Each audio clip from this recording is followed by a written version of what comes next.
सब दिखाई नहीं दे रहे। ये यहाँ खड़ा क्यों है? भीतर आ बालक, ताकि तुझे और तेरे सखाओं को एक साथ बचा लूं मैं। लगता है अब मुझे ही कुछ करना होगा।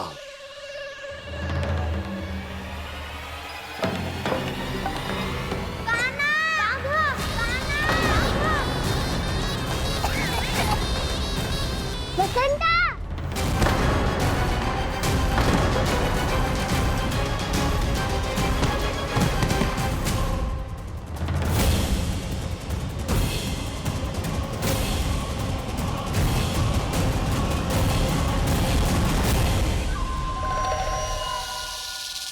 चिंता मत करो सखाओ, मैं आ गई।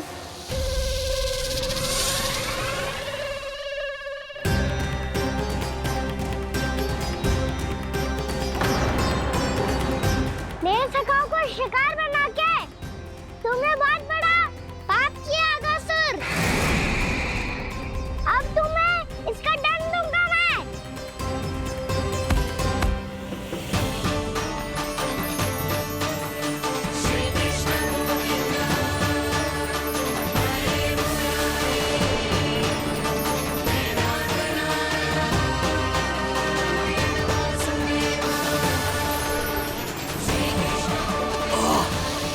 ये क्या हो रहा है मुझे? कैसी माया है ये?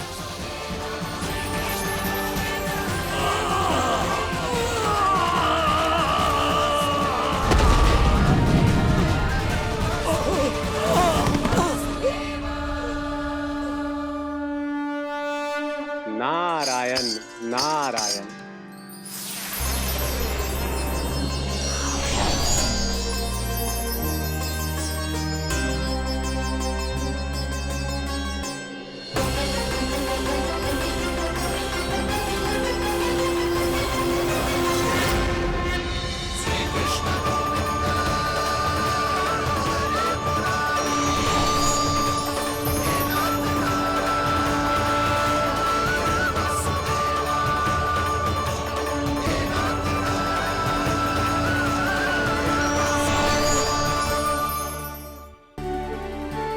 मैंने इतने पाप किए हैं प्रभु, फिर भी आपने स्वयं मुझे मुक्ति प्रदान की।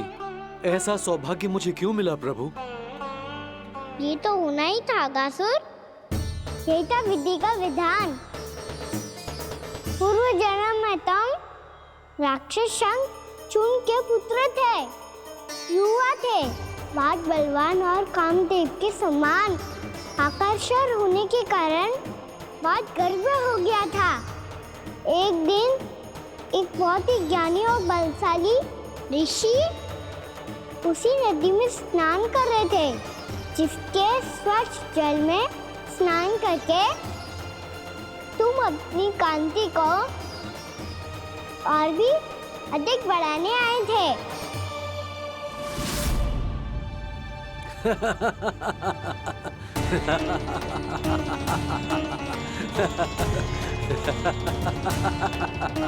ये क्या देख लिया मैंने? भला कोई इतना वक्र भी हो सकता है?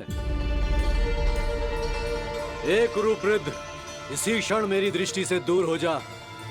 किसी भयानक श्राप की भांति कहीं तेरी इस देह की छाया मेरे सुंदर स्वरूप पर न पड़ जाए। भाग जा यहाँ से।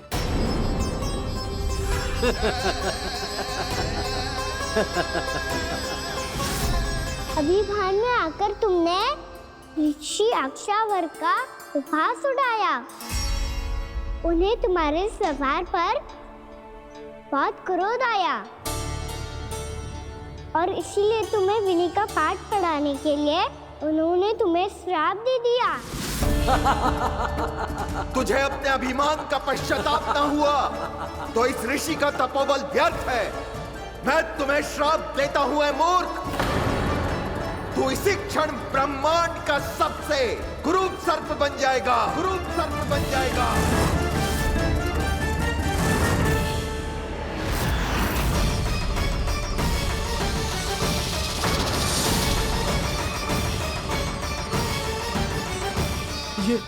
ये क्या हो रहा है मुझे? मेरी त्वचा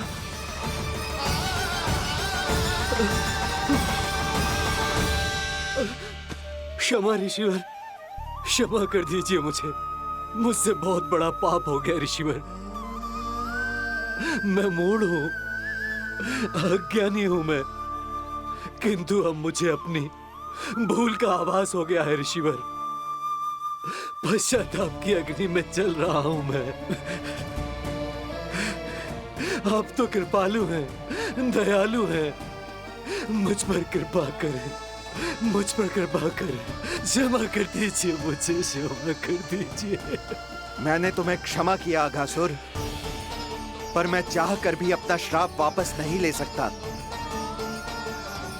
पर तुम्हें वरदान अवश्य दे सकता हूं। तुम्हें अपने श्राप युक्त जीवन से मुक्ति स्वयं श्री विष्णु के कर कमलों से मिलेगी।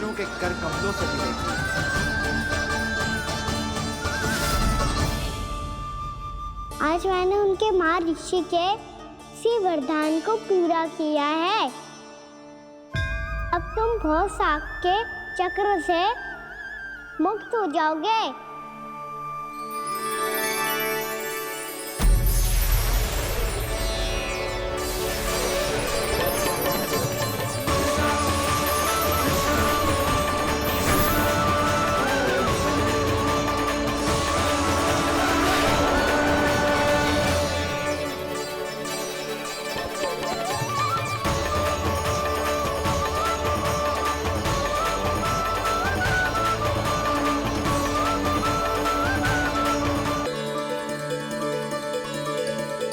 उठो सब।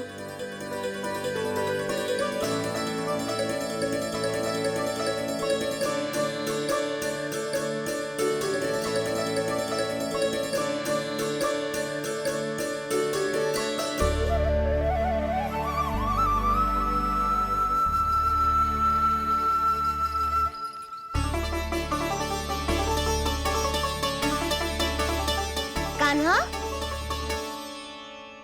हम तो मरने वाले थे ना कान्हा। मुझे सांस लेने में कितनी कठिनाई हो रही थी। मुझे तो लगा था जीवन लीला पूरी हो गई हमारी। पर कान्हा, तूने हमें बचाया कैसे? हाँ कान्हा, बताओ ना, तुमने हमें बचाया कैसे? चमत्कारी और सदी से। जानते हो ना कितना बड़ा वैद्य हूँ मैं।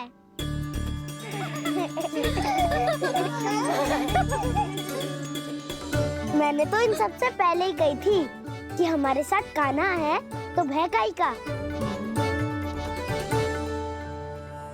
बस ऐसे ही प्रभु की कोई ना कोई लीला देखने का अवसर मिलता रहे। नारायण नारायण।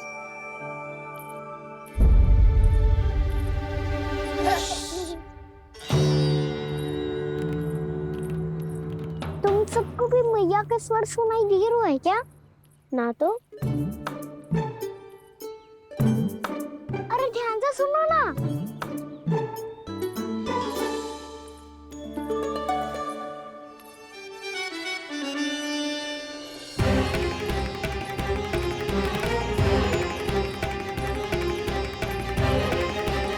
जाने कहाँ होगा कान्हा। इससे पहले कि वो यहाँ आ जाए, हमें उन तक पहुँचना होगा। यदि उन्होंने इस आकासुर की नृत्य देह को देख लिया तो वैरती भयभीत हो जाएंगी। चलो चलो।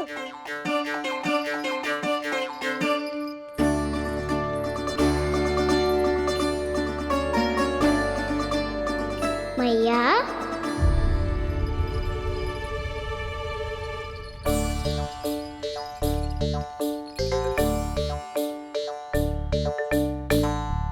अरे क्या होगा, ऐसे सब हाँफ रहे हो और दौड़ के क्यों आ रहे हो? तुम सब किसी समस्या में तो ना पड़ गए? समस्या नहीं काकी, बहुत बड़ा संकट आ गया था।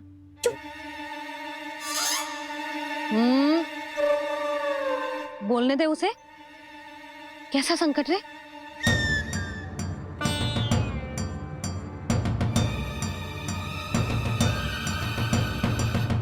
वो हमें समझ ही नहीं आ रहा था कि हम दाऊ को क्या उपहार दे।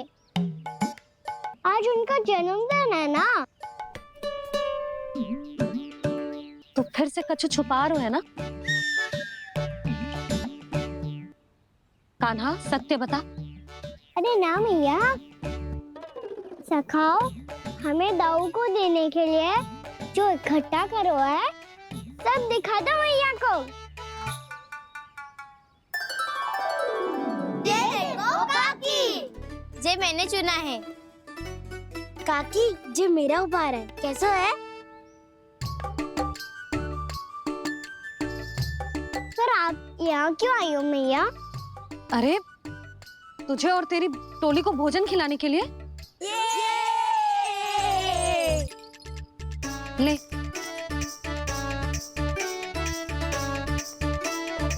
आहा, इतनी बड़ी विजय का उत्सव तो ऐसे पकवान खा के मनाना चाहिए। कैसा उत्सव? कान्हा तूने फिर से कछु करो है क्या? मैया कही ना मैंने, दाऊ का जन्मदिन है आज। अब आप जाओ, हम सब बालक अपनी तरफ से बनाएंगे उत्सव। हाँ हाँ जाती हूँ।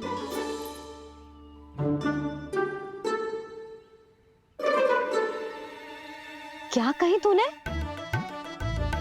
कान्हा एक बात तो बता, बलराम के बिना तुम सब उसका जन्म उत्सव कैसे मनाओगे?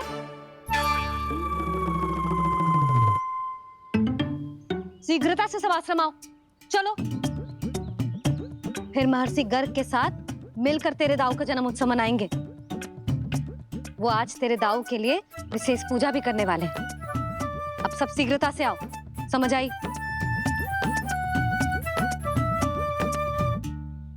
मेरा जन्मदिन मने ना मने, किसी को कोई अंतर ही नहीं पड़ता। सब वन में आनंद ले रहे होंगे। बलराम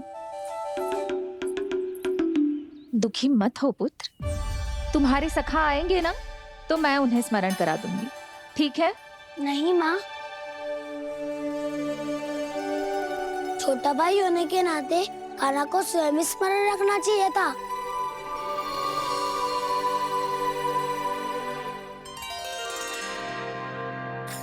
नारायण नारायण। प्रणाम ब्रह्मदेव। देव ऋषि बहुत प्रसन्न लग रहे हैं। ऐसा क्या करके आ रहे हैं आप? करता तो वही है ब्रह्मदेव, हम तो बस उनकी लीला के साक्षी बन सकते हैं। आज निकट से उनकी एक और अद्भुत लीला के दर्शन के आनंद आ गए। एक साथ दोनों के दर्शन हो गए। दोनों के दर्शन? प्रभु श्री नारायण के और उनके पूर्ण अवतार श्री कृष्ण के। श्री कृष्ण अघासुर की मृत देह को चीर कर खड़े थे और प्रभु श्री नारायण विस्तृत आकाश में अपने अंतहीन स्वरूप में व्याप्त थे। अद्भुत। मैं भी उनकी लीला का निकट से अनुभव करना चाहता हूँ। कहाँ होंगे वो इस समय? वहीं वृंदावन के वन क्षेत्र में अपने सखाओं के साथ रमे हुए होंगे प्रभु श्री रमन गोपाल। पर सत्य तो यह है ब्रह्मदेव कि वो खेल भी प्रभु की लीला ही तो है।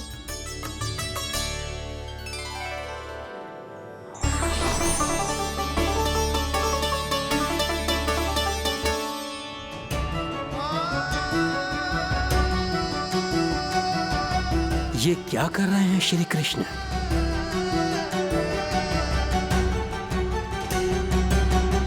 उपहार तैयार होगा सबके बलराम के लिए? मेरा भी होगा। कान्हा अब तो खा ले, काकी के दिए पकवान भी प्रतीक्षा कर रहे हैं और मेरे पेट के मूषक महाराज भी। अवश्य, पर पहले उपहार समेट के रख दो।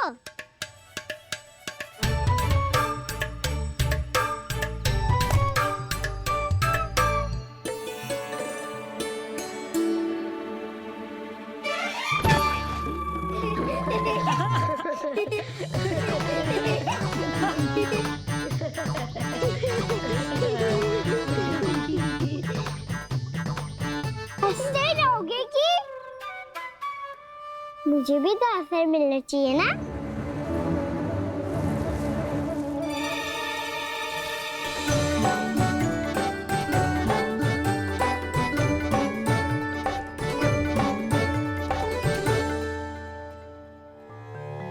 ये कैसे संभव है? बस बस बस बस बहुत हो गई। चलो भोजन करे, कई सुबह के पेट का मुसक बाहर आ गया तो।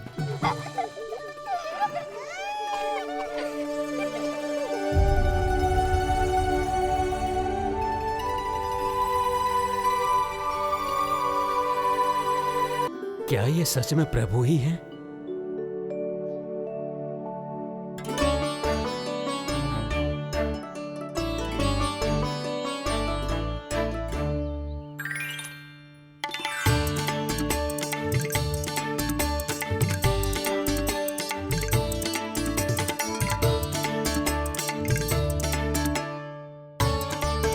मुझे खाने देना।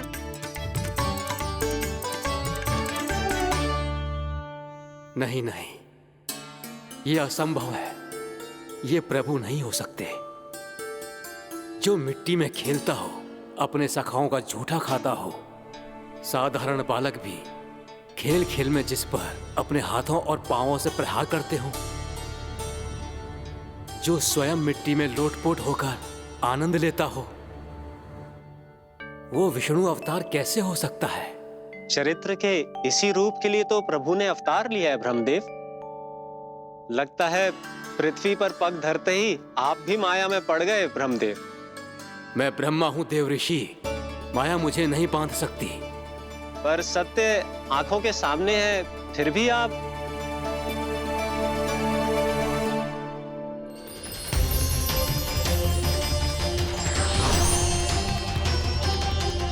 मुझे तो विश्वास ही नहीं हो रहा ब्रह्मदेव कि आपने सच में प्रभु को नहीं पहचाना।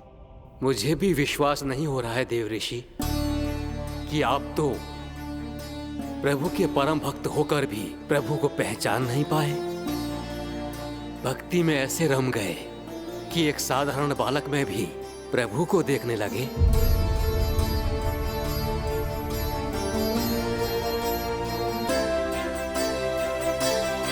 तनिक विचार कीजिए देव ऋषि, ये बालक प्रभु श्री नारायण का अवतार कैसे हो सकता है?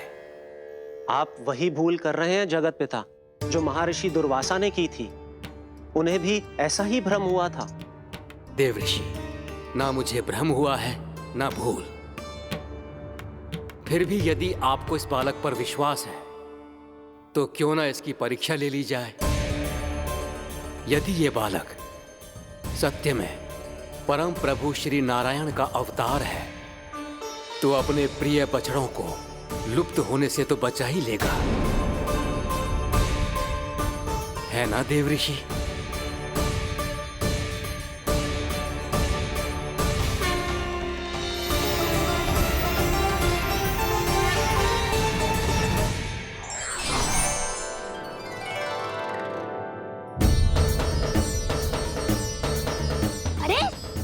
बछड़े कहाँ चले गए?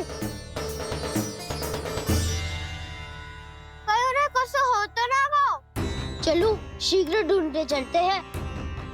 नहीं, चिंता मत करो, शांति से भोजन समाप्त कर लो पहले। तब तक मैं खोज के लाता हूँ सबको।